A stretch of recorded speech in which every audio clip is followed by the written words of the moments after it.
Hello there, my name is Shane Coughlin, and I am the General Manager of the OpenChain project here at the Linux Foundation. I'm sorry I couldn't be there in person today. Unfortunately, the global pandemic continues to disrupt international travel. Being based in Japan, this makes it hard to get over there to Seattle. That said, I believe the travel situation is dramatically improving around the world, and I do hope to see a lot of you face-to-face in November at our Linux Foundation Member Summit. It's being held in Napa Valley, so we will have some interesting opportunities for all the wine lovers. But back to the topic at hand. Today we're going to talk about OpenChain, ISO standards, and the future of compliance. To set context, OpenChain, ISO 5230, is the international standard for open source license compliance.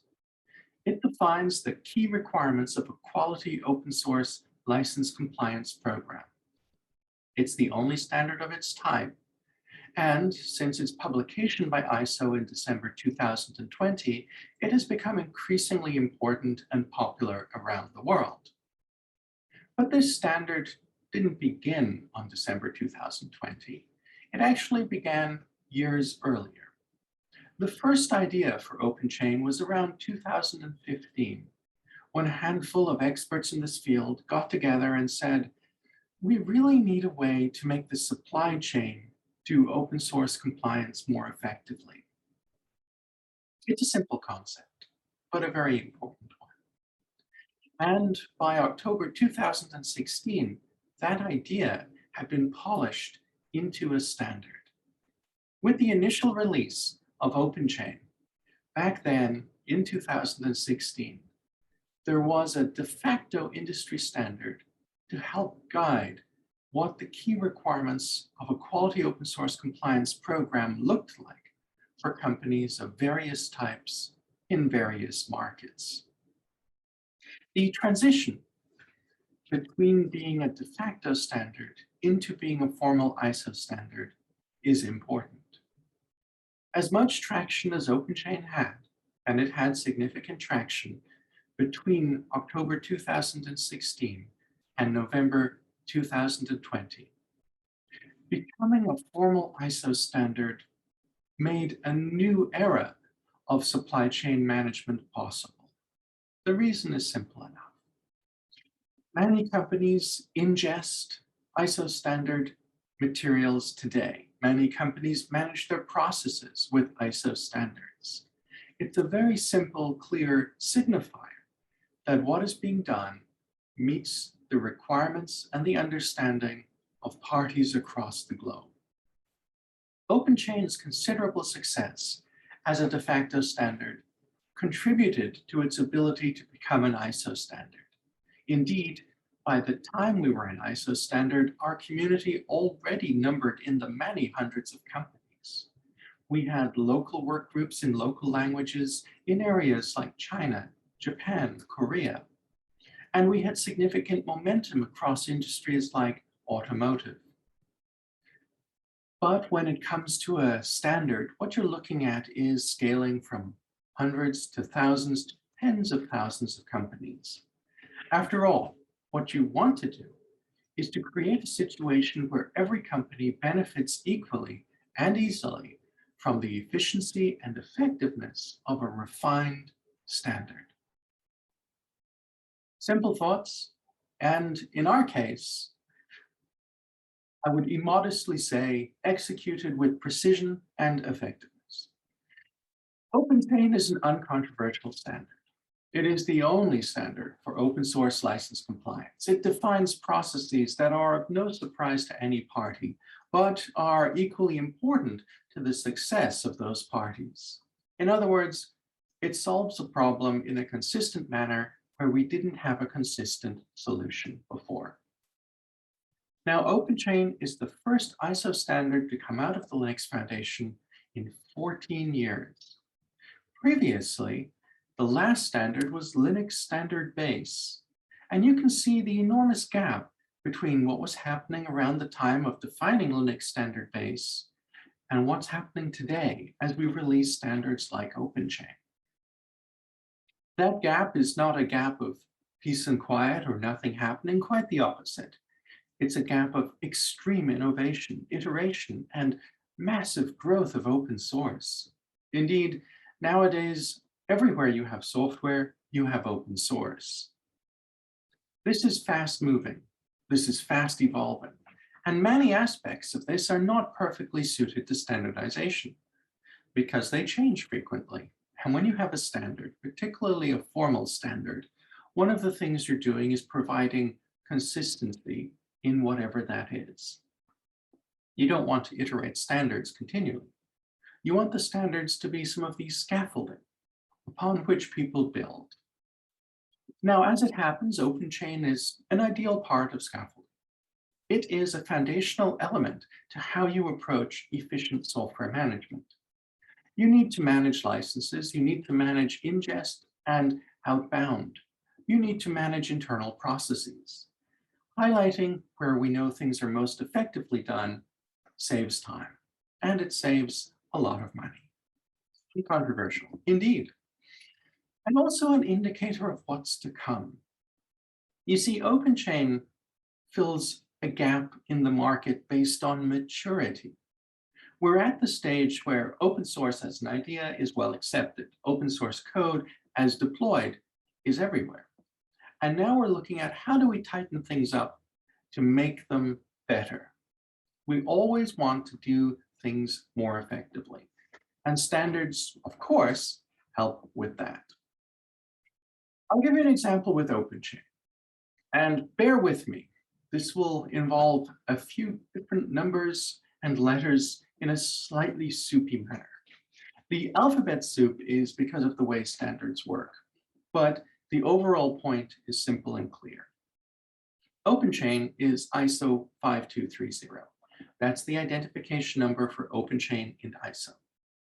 And this means that any company can tell another company, please use OpenChain, or do you use OpenChain, or how do you use OpenChain? And they can phrase it by saying, how do you use ISO 5230 in the same way that they would phrase other questions, like in quality process management, ISO 9001 or 14001, or functional safety, ISO 26262. Companies often communicate these standard numbers to each other in sales and procurement and in other negotiations as a shorthand for double checking where people are aligned with the industry and where they're not. And it gets more nuanced too. Standards don't exist in a vacuum. They fit together like jigsaw puzzles, and where there's a gap, where we're missing something, new standards emerge. The reason that OpenChain exists is because there was a gap in the market for open source license compliance process management. OpenChain has filled that gap. And now it's slotting in with lots of other standards around the place. I mentioned quality standards like ISO 9001 and ISO 14001. I mentioned functional safety, ISO 26262. The reason I mentioned these standards isn't arbitrarily, it's because you're likely to find all of them in a package when people are negotiating their procurement. Because they want to see what quality management is in place, they want to see what functional safety is in place, they want to see what open source compliance is in place. And to do so, they check if you're meeting the international standards or you're doing something unique. It's very easy to understand and accept international standards, but if someone's doing something unique, you probably have to ask more questions to make sure it's adequate for your needs. And thus it is that things interlock and connect. OpenChain, I mentioned earlier, is popular in industries like automotive. Now, when we talk about OpenChain in automotive, again, we're stacking standards. OpenChain is filling an area that was blank previously. And in doing so, it can be part of a list of standards, as discussed, or it can be part of something else. For example, in automotive, you've got third-party certifiers like PIVSUD. These are organizations that go to your company, check how you're doing things, and then issue a certificate saying that, yes, they certify that you're doing things in a manner appropriate for the market. Certifiers like that use OpenChain. And of course, OpenChain is an ISO standard, 5230. But those certifiers are giving a general certification.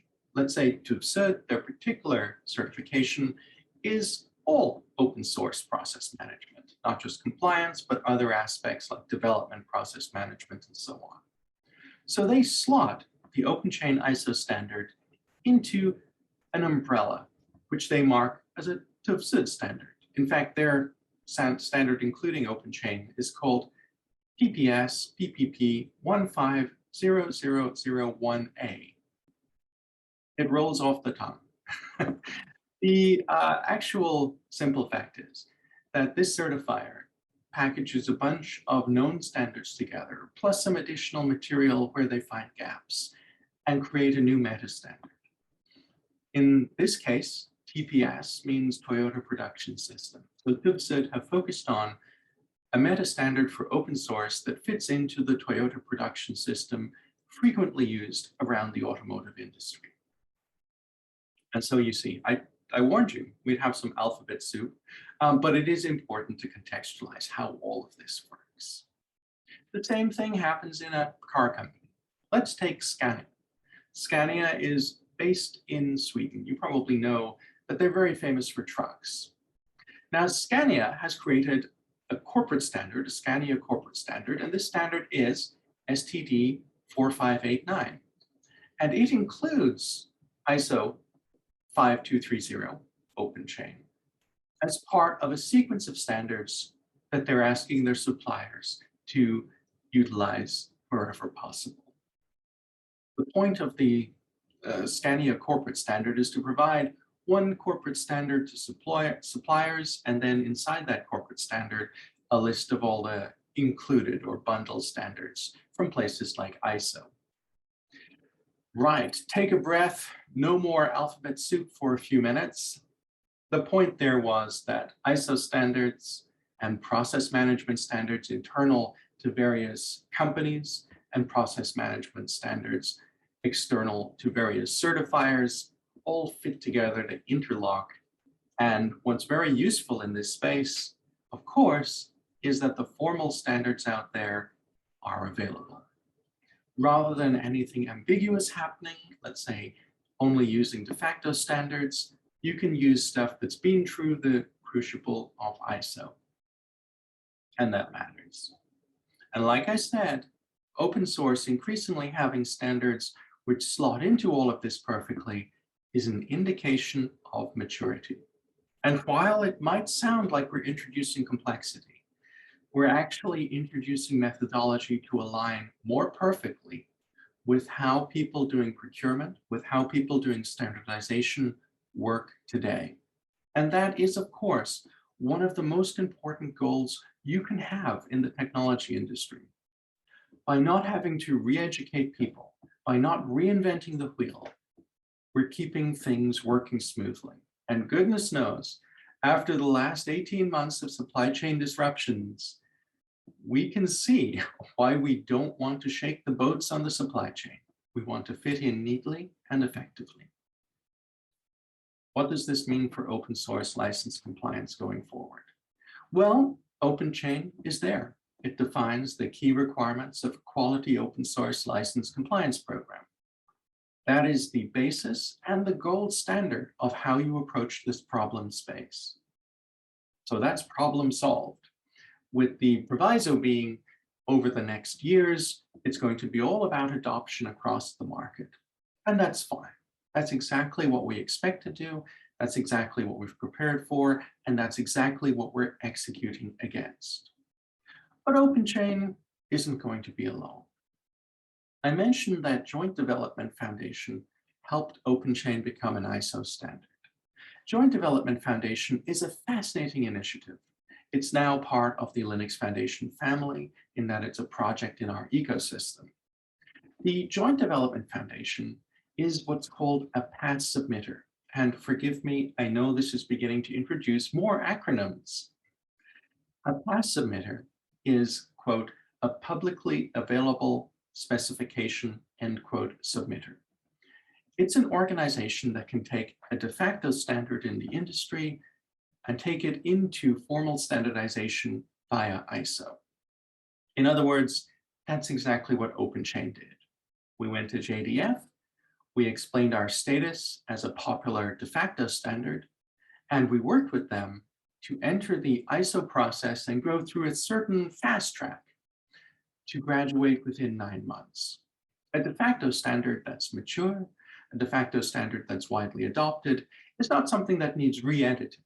It's something that needs conversion or transposition into a formal standard. And that's what it's there for. That's what the process is there for. That's what JDF is there for. OpenChain led the charge as, you could say, the first test balloon in this space. We're an ideal for a standard, uncontroversial, mature, lauded by a lot of companies, and perfectly positioned to become an ISO standard to improve our positioning across procurement, sales, and negotiation. But we're not the only standard. You may be aware of SPDX, Software Bill of Materials. It's a project under Linux Foundation that has been running for around 10 years. Now, SPDX has done a fantastic job of dealing with software identifiers in a consistent manner. For example, do you want to analyze the software, see the name, package, version number, license, and so on, and be able to transmit it in a manner that other people can utilize manually or automated in XML, JSON, or other formats? Well, then SPDX is useful for you. Now, SPDX entered the transposition process in ISO. It entered into the process of becoming a formal standard shortly after OpenChain, and it has just graduated. It is now ISO 5962. So directly after OpenChain, which is open source license compliance process management, came an ISO standard for software bill of materials. These are sister standards. To use OpenChain, you don't have to use SPDX. To use SPDX, you don't have to use OpenChain. But if you're using process management and want a software bill of materials, they fit together perfectly. And that's where we're going in the future. We are going to do, on a broad scale, what I mentioned earlier, where there are blank spaces, where there are de facto standards, where there should be formal standards. We're going to gradually create those. Where there are simply gaps in guidance, in interlinking topics, we're going to create those. And most of all, perhaps most importantly, inside Linux Foundation, inside JDF, no one is going to reinvent the wheel. Our goal is that beautiful interlocking industry with no surprises. The not invented here syndrome isn't even on the table. It's quite the opposite. What we want is no gaps in this market space. So we have open source license compliance process management. We have software bill of materials. And currently, a lot of our energy is being spent on really cool things like use case. OpenChain, rather surprisingly, has been utilized in multiple areas outside of open source license compliance. It's being used for security, export control, merger and acquisitions, even venture capital. Now, those usages are not a concern. Those usages do not change the standard. But those usages are exciting and they are different, and in some cases they are unexpected. For example, utilizing OpenChain for security makes absolute sense. OpenChain is all about the process inflection points where you identify software and you have a plan about what to do next. If you identify inbound, internal, and outbound software, you have covered most of the bases for most of the security issues you need to think about. And that's why we are used in that context. Now, naturally, we don't want to re-edit OpenChain, create a new version tomorrow that's called OpenChain Security Edition Plus. That would confuse the market. But what we do instead is we create some security guidance documentation that says, here's OpenChain, the open source license compliance standard, and here's how you can apply it, if you wish, in the security domain. By the same token, we're working on material for export control, merger and acquisitions, and VC. These are really cool filling in the gaps exercises that are market responsive. In other words, where the market's doing something, we try to support it by providing knowledge that will allow new participants to do the same thing with the same fidelity as those who blazed the trail. And that probably indicates a lot of what's going to be happening in 2022 and 2023. Open source license compliance doesn't need a bunch of new standards. At this juncture, we seem to have the primary basis covered. Open source license compliance does need a lot of additional guidance documentation. Not that we've been slacking on such documentation. Indeed, the OpenChain project has a library consisting of over 1,000 documents, case studies, examples, and other materials. But the market needs more because it's a huge market. In open source license compliance, you can expect around OpenChain and SPDX additional materials to help interlock with other standards and other domains more effectively. You can expect our knowledge and our experience to feed into other areas. While I personally don't expect a compliance-related standard in the near future, I do suspect we may see the emergence of other standards related to process management around open source. For example, and this is not indicating that something's being cooked right now that I have special awareness of, but for example, process approaches to development, process approaches to OSPO management. There's a lot of stuff out there that's very interesting, covered by case studies, covered by guidance document, and some of it may be mature enough to explore standardization as well. Maybe pausing here, catching our breath. One of the things that we should do, maybe the main thing we should do, is consider that open source is mature. We have solved most of the problems. There's very little that's unknown in our space now. And where we have solved a problem consistently, reliably for a long period, there's something ripe for detailed case studies and/or possible standardization. This applies in every part of open source, from coding through to whatever. In the past, open source specifically didn't really produce so many standards. And where it did, those standards were de facto. Now, that's very understandable on a rapidly moving code situation. But with open source in all types of domains and open source management being very mature, that's changing as well. Standardization, formal standardization, should not be something of concern or something ignored by the open source community. It's something that should be embraced where appropriate. And that's why we are so fortunate to have had the experience of OpenChain, to have the experience of SPDX, and to have the larger guidance of Joint Development Foundation. I hesitate to say that open source license compliance is now a solved problem. I'll say it's a mostly solved problem. And our two ISO standards raised all the boats in the field, place us in a perfect position, and we're executing along that.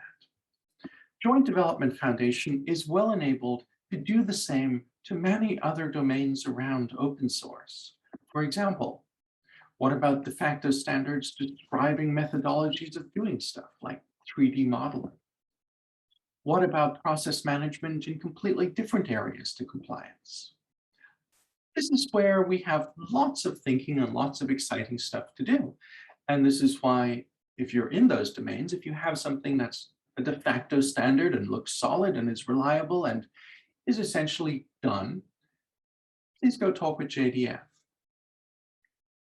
For me, with my team at the OpenChain project, well, life is a lot of case studies, life is a lot of user groups, and life is a lot of spreading the growth of our ISO standard, working with our sister standards, and of course, working with people elsewhere with other standards, other domains, other organizations, and so on. I don't think you're going to see anything dramatically exciting around open source license compliance and standardization in the next 12 months. And that's a good thing. You should be executing along the lines of OpenChain ISO 5230 as the gold standard. And if you're using software bill of materials, you should put serious time into looking at ISO 5962 SPDX. You should look at automation. You should look at how you can deal with interoperability between your internal activities, your suppliers, proprietary vendors, and so on. And in doing so, you should look at us. OpenChain is running our largest ever case study rolling between September and December this year on automation and interoperability. Our community is running frequent meetings discussing these topics in local and global manners. And working together, you, me, everyone around us, we're doing that mission of raising all the boats, and we're getting it done in a way I think that is pretty much optimally effective. Well, everyone, there you have it. Open source license compliance has seen increased standardization. The standardization has focused on the areas where we most needed clarity and consistency: process management and software bill of materials. This is work that will aid us for many years to come. Around this work, case studies, examples, user groups to work directly with each other, all of that is happening. And all of that is available to you. So please come on by. Open source license compliance is not going to see a burst of standards. It doesn't need to. We probably have most of the bases covered, and certainly for the next few years, as we expand outwards, what we're mainly doing is interlocking with other aspects of the market and other standards. That said, what we've done here, what we've pioneered, will impact other areas of the open source ecosystem. We now have a clear mechanism for de facto standards to become formal standards. We have a clear friend and ally in Joint Development Foundation to do the heavy lifting for us. And all of that is tremendously exciting. More broadly across the market, I mentioned before TÜV and their TPS PPP 15001A standard, utilizing OpenChain and other standards together. I mentioned Scania with their STD 4589 standard, which utilizes OpenChain, SPDX, and other standards together. That type of bundling, not just in Linux Foundation, but in the user companies, in the certifiers, will be happening around the world too. And instead of being overwhelmed by alphabet soup, look at it this way. Your standardization people will understand this stuff in a moment, and that's their job. Your job is to do awesome work around open source and to keep your mind open to the fact that there are aspects of our community which have been de facto, which now belong in the formal standardization space. And by the same token, there are aspects in our community best addressed in other matters, like case studies and examples. And you will be supported every step of the way with understanding and delineating this and executing according to that. Thank you very much for your time. I do hope that you can be part of the OpenChain community if you are not already, and lend us some of your ideas for how we build the future together.